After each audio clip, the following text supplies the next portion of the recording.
Hello, this is the RPG Pundit. Oh, there goes Domino. Hey, what's going on there, Domino? Hello. Oh, that's some great views. Oh, this is gonna do really well for my views. Well done, Domino. Thank you. Thank you. No, don't try to attack me now. All right. So this is the RPG Pundit, the final boss in Internet Shitlords, and this is Domino, who, as you can see, is still not very interested in actually showing up on the videos the way my other cats were, but she just kind of gets there because I'm around here, you know. But anyway, she's very cute. Hopefully we'll see a bit more of her, and hopefully in a while she's gonna get spayed soon. Maybe that'll calm her down a bit. Right now she's an absolute maniac, as you just saw. I don't know. Maybe I should just make this whole thing a video about Domino. She's pining to be outside right now. She's desperate to be out there. And of course, until she's spayed, I don't want that to happen. She's old enough now that she could do it. But anyway, she's going to get spayed sometime in this month. And then after that, she can go out all she wants. Maybe I'll stick some microchip in her or something. And then she can be free. She can, because I like my cats to be able to be free.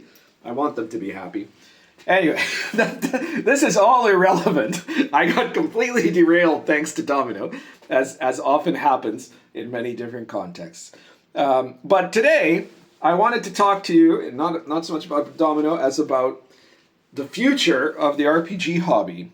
Imagining a, let's say, post-apocalyptic future from the point of view of some people, but I don't think it is, where there is no more D&D. Now, why would this happen? Well, look, we know that the new 5.5 edition or whatever of D&D was a catastrophic disaster, right? Like, it sold worse than any edition of D&D ever.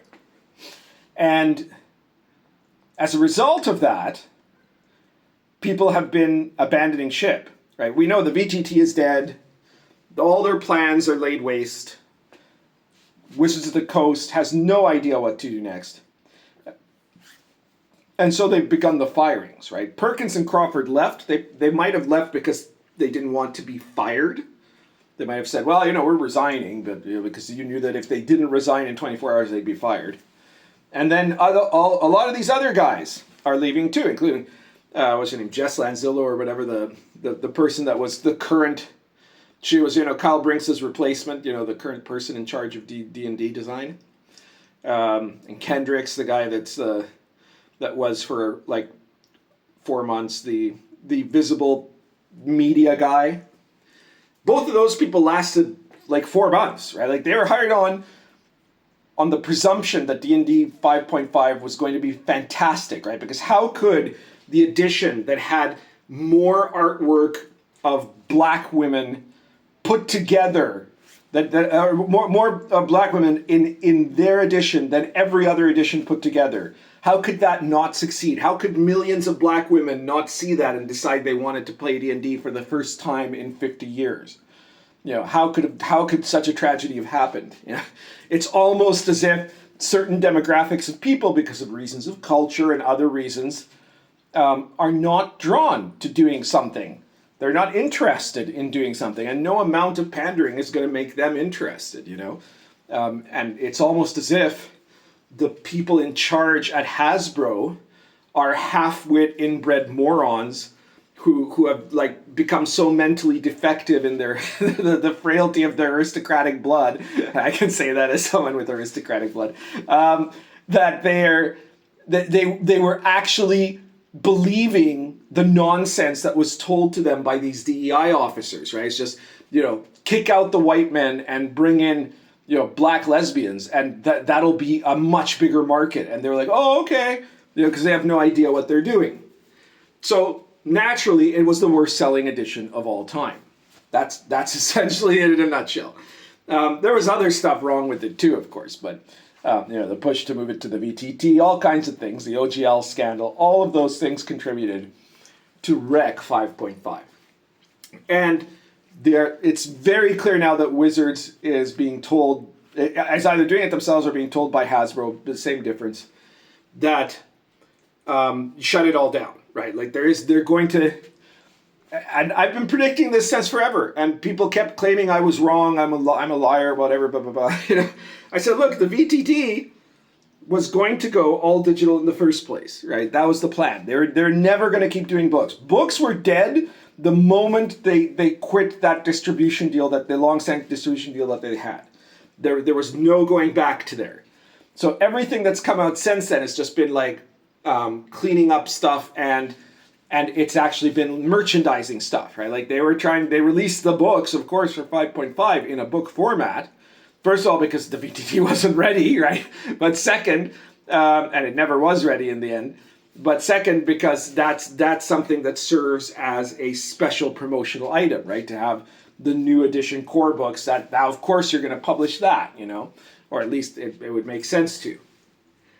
I mean, I could imagine a theory where they might have said, no, it's all going to be digital now, but that probably would have been poo-pooed, right? Like, because that would be too big of a risk. So there aren't, at the very least, you can expect that there's going to be a tremendous slowdown in the production of anything related to D&D. But I think it's going to be more than that. And I think a lot of people who have seen what's going on right now are predicting the same. It seems very likely that Wizards of the Coast will just stop doing D&D altogether. And for at least for some time, and there are several ways that could end up being. It could be that Wizards of the Coast will never officially say anything, but they'll just kind of start dropping. They're not going to hire new people. They're not going to publish anything after this, and it'll just kind of be on hiatus, right, for an indefinite period. That's one way of doing it. Another one is that they could just officially shelve it, fire everyone left at Wizards. All at once or something. Not at Wizards, but at the D&D division of Wizards. Fire them all at once, or move them around, and that's the end of it, right? There is also the possibility that they could license out the D&D license to some other company. We don't know which one. We don't know how it would be. There aren't a lot of companies currently publishing RPGs that would probably be able to take advantage of that in the right way. So I'm not sure who would get it. And I'm not sure if Hasbro would want someone else to have it. I think Hasbro might want to, because Hasbro has a long tradition of, like, if there's something, I don't think Transformers is there, but anyways, G.I. Joe, for example, or My Little Pony or stuff like that. If it stops being popular, they just put it in the vault, leave it there for 5-10 years, and then bring it back, revive it in a new, exciting way, whatever, and then they try again, right? And sometimes it really works, and sometimes it doesn't. And if it doesn't, you put it away again, right? They are such a powerful, multinational, multi-billion-dollar company, among the biggest companies in the world, that they can afford to take a product and just let it lie fallow like a farmer's field for years without getting any money from it, without touching it. Because they also have hundreds of other things that they can try to invest in, right? So it's quite possible that sometime very soon there is going to be no D&D in the RPG hobby. And that the question then becomes, what happens? And I have heard some people absolutely, pants-wetting, panicking about this. Saying, well, if there's no D&D, then it's the end of everything. It's the end of all RPG hobby. Because the argument is not that D&D is the only thing to play. These aren't D&D people that are saying this. There's some other gaming long-standing gamers, including some OSR people, that they're saying, well, but if there isn't Dungeons and Dragons to draw people in, if there isn't a game that acts as the center pin, the one to hold them all and in the darkness bind them, then there is no way that we're going to get new people. Well, look, let's divide that argument into two different parts. The first is, if you're not going to get people. You're not going to get people anyways if you have the wrong kind of game, right? There's been a lot, for starters, a lot of people I think are being colored in their vision right now by the incredible success of 5th edition. It was designed to be incredibly successful for the mainstream. I helped design it that way. That was part of my plan. A lot of that was my philosophy, right? It was to make it a broad appeal game. A game that almost nobody, unless it's your first game. I'm sure there are some people, the 5e was their first game of RPG play, and because of that, it'll have a soft spot for them, right? But aside from those people, it was designed so that nobody else would think of it as their favorite game. But everybody would think of it as a game that they can stand to play, right? That it's acceptable. And that was the best that could be done for bringing back, because those were the two missions: get new people in and bring back the older gamers who had completely abandoned Wizards after 4th edition. And so this was the best way to do it. And it worked really well. It worked better, in fact, at getting new casuals than anyone ever expected. Some of that was, of course, thanks to stuff like Stranger Things and The Big Bang Theory and Critical Role and all of that it became a fad, right? So that fact has now, I think, emphasized in people's minds this notion that D&D is always going to be something that will be able to have that kind of broad range appeal. And it's not. It already doesn't, in fact. You can see that there's already a downturn in the mass popularity of D&D. Like, there was a point a couple of years back, right, where D&D was super cool. It was being referenced in all kinds of ways, right? And not ways that were meant necessarily to be purely, insulting, as it might have been, like, say, in the 90s if someone mentioned D&D, right?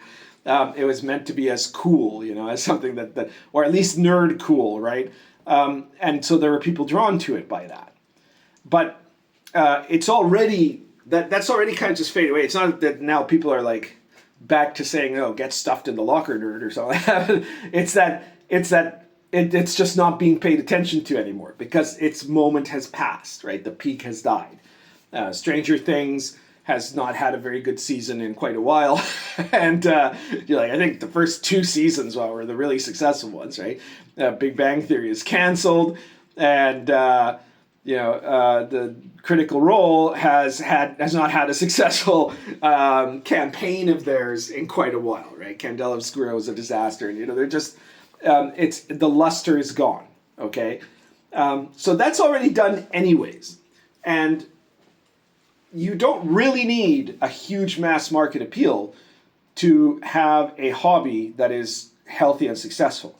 Now, do you need a market leader? Well, maybe.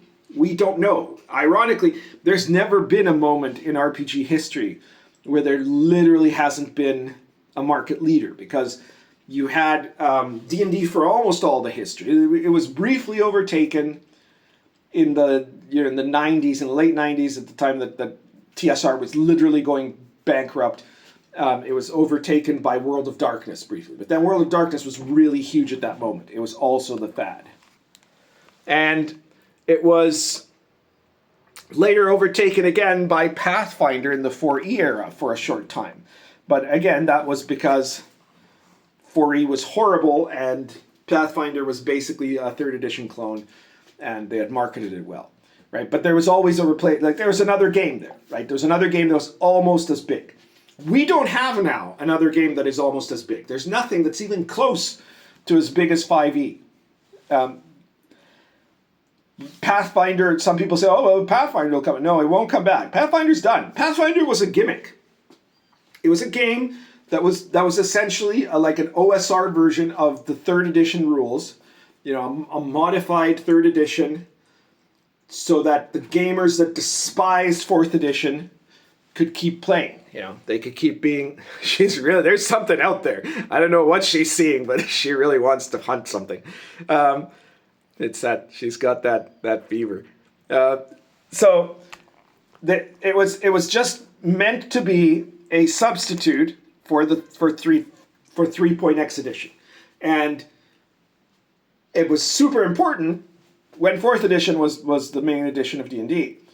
It immediately stopped being important when 5th edition came out, because suddenly it wasn't about 3E versus 4E. It wasn't about either of those anymore. Now it was about 5E, and so Pathfinder has been on decline ever since. If you compare its market share in, what would it be now, 15 years ago, to what it is today, it's nothing, right? It's tiny compared to what it was.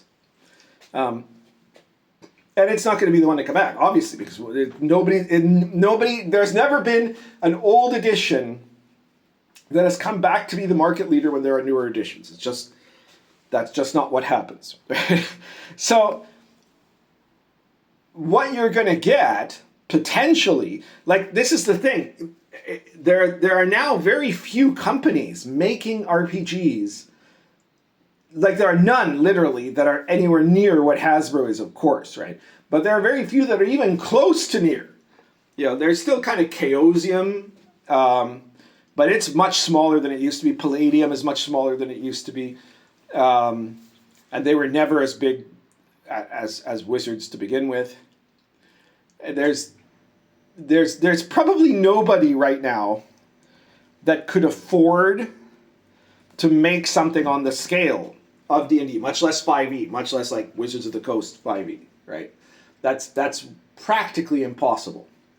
So that also means that even if the game is licensed, even if Wizards gives it to someone, whether it's Chaosium or Paizo or some guy we don't know about, unless that some guy is like Elon Musk and he's willing to drop a ton of money on it, right? If it's not that, then even the official D&D that comes out is going to be a vastly diminished product in terms of its ability to reach people. So what is going to happen is, undoubtedly, the hobby is going to shrink. And some people go, well, this is going to be a disaster for OSR designers. No, it's not. No, because the question isn't, is the hobby going to shrink? It's definitely going to shrink. The question is, what part of the hobby is going to shrink? And just like every other time that there was a fad, just like in the early 80s with D&D, or in the early 90s with the World of Darkness product, and I'm sure there are a few other smaller examples, what will happen when the fad ends, when the mass market appeal is gone, the people that were there to be fashionable will be gone. It might even be a better hobby for it. It just might. And then the question goes, well, but what about the OSR? Because that's the part that interests me most, right? You can see over here, by the way, that I've got, Dark Albion, my original, my first platinum bestseller, right? That is a setting book set in the War of the Roses, which is basically Game of Thrones in real history. And it's a really fantastic, it's got magic and monsters and all of that. It's a fantastic setting to run a medieval authentic D&D. Over here is Sword and Caravan. If you prefer the Third Crusade, you can play the Third Crusade there. You can also travel. It's got all the details of the entire Silk Road at the time of the Third Crusade. The Third Crusade is Richard the Lionheart and Saladin, right? It's the good one. It's the really coolest. It's the coolest of the Crusades, right? So, that gives you an incredible setting to run. Yeah, and here's the Old School Companion, one that gives you a whole bunch of supplementary material that you can add to your game to give it a more medieval authentic feel. Now, this all sounds, first of all, like I'm doing an ad, and I am, right? I'm promoting my books. That's the way you can support me here, is if you are willing to purchase my book. I'm very grateful, and I'm sure you're going to enjoy it, especially if you like that kind of thematic. If not, check out some of my other books. But in this case, these particular ones I put out here is for a reason. And that is because a lot of people on the OSR who are talking about the potential demise of official D&D are thinking, well, first some of them are thinking, oh, well, an OSR product could take its place, right? And so they're usually thinking of Shadow Dark, right? And they think that that you know the other possibility is Daggerheart, right? That it's going to be like the clash between good and sort of good, right? Or good and evil and sort of good. Let's put it that way, right? But that's not going to happen. Neither of those games, right? Neither Daggerheart nor Shadow Dark are going to be some new mega market leader, right? That's not happening. Daggerheart is only look at my video on Daggerheart, look at my pair of videos on Daggerheart. Daggerheart is only ever going to appeal to people who are fans of Critical Role, and it's going to appeal for them to own, not for them to even play, right? That it's got a lot of hype now because, of course, 2 million Critical Role fans bought it, right? So yeah, it's good money for Matt Mercer, but from there it has no way to jump to being a market leader in the whole RPG field because nobody else is going to stand it because it's a horrible system, it's a horrible game, right? And Shadow Dark is a very adequate OSR game.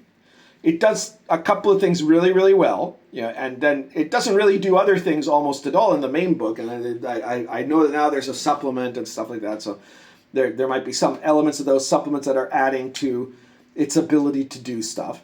And it's a good book. It's a good book in the sense, I'm talking about in the business sense here, that it can appeal to 5e players and to OSR players alike. We've seen that, which means it's already been very successful. We know it's successful, but there's no way for it to jump from that to a platform of being the market leader. For that, you would have to, Kelsey Dion would have to have $500 million and open up a company, hire 30 people, right?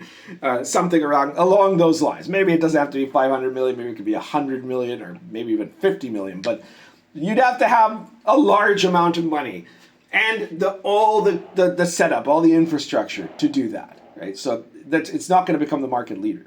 And I don't think any OSR game is going to become the market leader, and we don't need to worry about that. The OSR always does better when the official D&D is doing worse. I've said that before, right? 4th edition, like back in 3rd edition was when the OSR started, and nobody cared about the OSR at that point except the real old grognards. Then 4th edition happened, and suddenly the OSR had its first spike. That was the first moment it started to become more mainstream popular. It's also the birth of the second wave OSR. It's the moment the real OSR started to happen, right? And then when 5th edition came out, the OSR didn't fall. It just kind of it kind of flattened, right? It was just continuing to do okay. And then as 5th edition started to go increasingly woke and bad, right after Mike Merles was gone, basically from 2020 onwards, as Wizards of the Coast's D&D started being dumber and dumber and less appealing to people, the OSR started going up, and it's gone up straight ever since. From 2020 to 2025, it has only done better. So it is likely that if there is no official D&D, that'll be all the more reason for people to end up discovering it. But the people that are going to discover it are mostly going to be people who are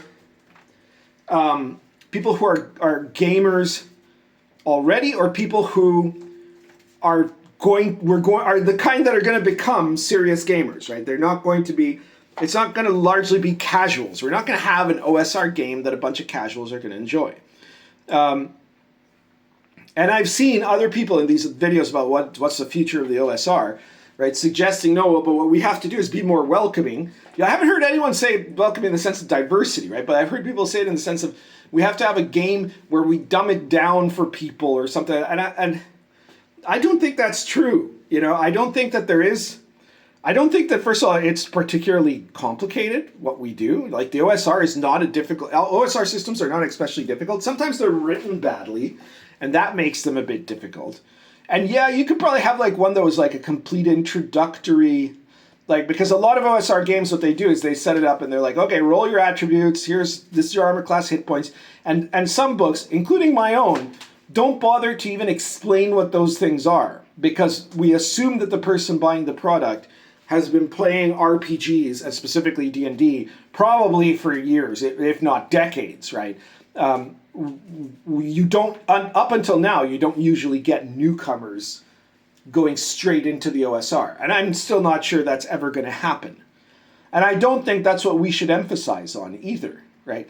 I think that if what you want is to draw people in, what you need to do is, first of all, generally speaking, continue what you are doing, right? If you're an OSR creator, is to keep making interesting OSR products, OSR rule sets, OSR setting material, and specifically then, within that, to make an emphasis on having accessible adventure products and campaign settings, right? Stuff like Dark Albion. Like, there's a reason why Dark Albion and Lion and Dragon are some of my best-selling books. It's because they have a very particular appeal, right? And that's the appeal of classic sort of heroic fantasy, right? That's our forte, and to emphasize that and create the kind of adventures that people are going to enjoy playing with that. And I'm not saying you can't also do, like Red Room stuff with, morally dubious people in it or things. I'm not saying it, when I say heroic fantasy, I don't mean that we have to be goody-goodies about it. I just mean that is the default mode people like in assuming D&D. And so we don't have to try to make the new edition of D&D. We just have to try to make the best D&D content, and then the rest will take care of itself. I don't see the end of official D&D being something that would diminish the membership of the OSR. And I could see, although obviously there'll be less people overall in the hobby, I could see more people having to check out the OSR as a result of the fact that D&D itself no longer exists, right? So it would be great if people did some more promotional work at letting people know about the existence of the OSR. But I don't think we need, like, anyone who's calling on us to change in some profound way, like I said, other than maybe starting to add some simplified terms for the main rule book, that I guess that could be something to do to make sure that you're writing it in a way that you're not assuming that somebody there has already been playing D&D for 50 years. Okay, but other than that, we just have to carry on with what we're doing, and sooner or later there's going to be some other thing. There could be a game other than D&D that emerges as the new market leader.